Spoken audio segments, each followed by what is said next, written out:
I'm very glad to meet you here with this video. I should be in your country in this moment, but I couldn't obtain the visa for Great Britain and Ireland. We will continue fighting for the visa because we will be together, and I will listen to your opinions about the class struggle in Venezuela and your country. But in this moment, I will be here with this information about Venezuela.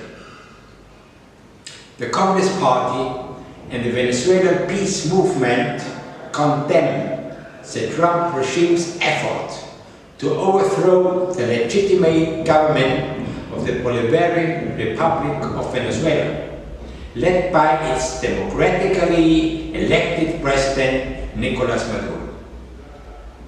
This is being done out of desperation after so many US-hedged attempts failed to undermine the Venezuelan people's support for Maduro and the Bolivarian Revolution.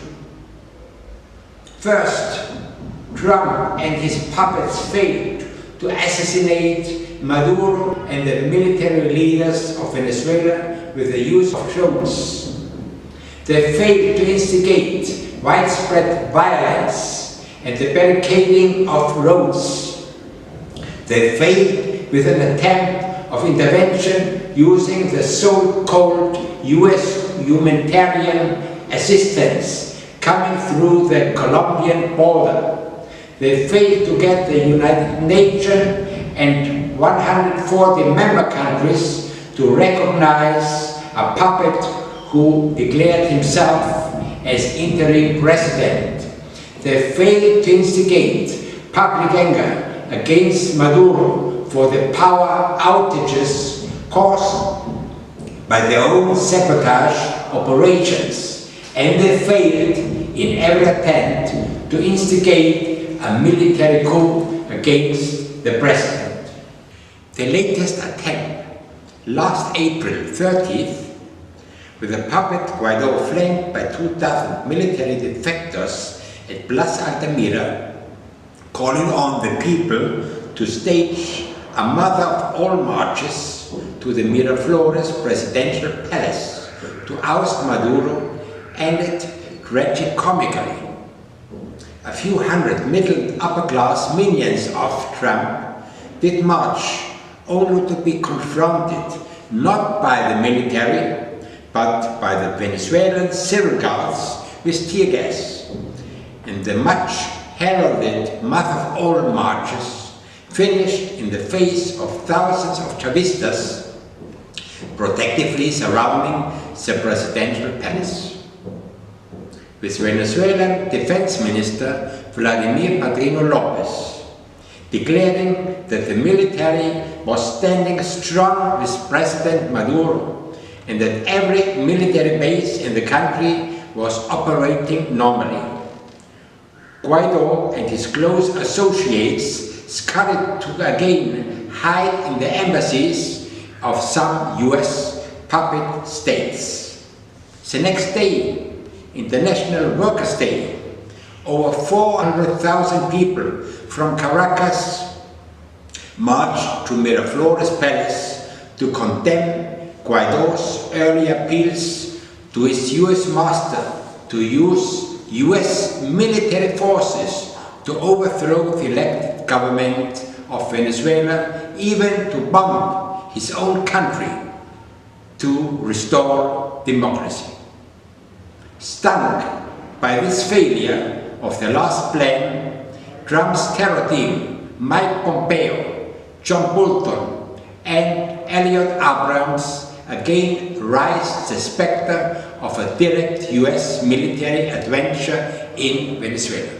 This, despite the warning from 60 countries led by Russia, which are forming a strong shield against any direct US aggression. The Venezuelan will to resist is also strong. Besides the regular armed forces, the militia is being increased to 2.5 million from the present 1.5 million strong. But still, the threat of a US military option against Venezuela could lead to a grave conflict with regional or even global consequences. In case of any miscalculation by the Trump regime, it should be clear to everyone that in pushing for regime change and the reversal of the Bolivarian socialist orientation in Venezuela, Trump and his gang are flagrantly violating the UN Charter, which prohibits in Chapter 1, Article 2.4, the threat or use of force against the territorial integrity or political independence of any state. Smarting from the latest gaffe in Caracas, the Trump regime chose a soft target by raiding the Venezuelan embassy in Washington, D.C. on May 14th to brutally arrest a group of US citizens authorized by the Maduro government to safeguard this embassy since the two countries broke diplomatic relations. After a month of surrounding this embassy with right-wing and racist thugs, heavily armed US federal agents moved in, claiming to enforce a request of a fake ambassador allegedly appointed by a fake interim president. This raid is a violation of Article 22 of the 1961 Vienna Convention on Diplomatic Relations, which requires that foreign embassies should be protected by the host government, even when countries are at war or have severed diplomatic relations. International law requires that diplomatic premises shall always be inviolate, but US violations of international law are never the subject of press reports. So far, the only success that the Trump regime has attained is in bleeding the Venezuelan economy, seizing the revenues and assets of the Venezuelan government in the USA and other Western countries, banning the sale of Venezuelan oil to other countries through an embargo. And third, supporting the UK's theft of Venezuelan gold in British banks. Venezuela lost an estimated $130 billion from US sanctions that began with the Obama administration in 2013. Some economists calculate that 40,000 Venezuelans have died in the last 2 years as a direct result of the sanctions that prevent the Bolivarian government from buying medicines from the USA and other Western countries, particularly insulin and cardiovascular medicines for millions of Venezuelans with diabetes and hypertension. The US blockade is meant to starve and kill people, playing upon the sharp drop in Venezuelan oil prices to 1/3 of the previous level since a decade ago. This led to food and medicine shortages, forcing hundreds of thousands of Venezuelans to immigrate.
But the Venezuelan people fully understand what is happening.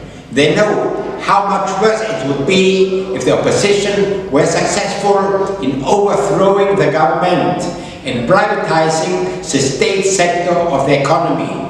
The Venezuelan people understand that the Chavez nationalization of the country's rich oil industry provided the resources to mitigate extreme poverty and improve the lives of the workers and peasants in Venezuela. For 20 years, the Venezuelan people have developed a strong revolutionary consciousness and a firm determination to defend and advance the Bolivarian revolution towards socialism. The Communist Party of Venezuela and the Venezuelan peace movement call on the international community to condemn the drugs regime's intensification of efforts to overthrow President Maduro and the Bolivarian revolution. No to the imperialist usurpation of the free will of the Venezuelan people. No to the US blockade against Bolivarian Republic of Venezuela. No to the US military adventure against Venezuela. Venceremos! And many thanks for your solidarity. Long live the international solidarity. Long live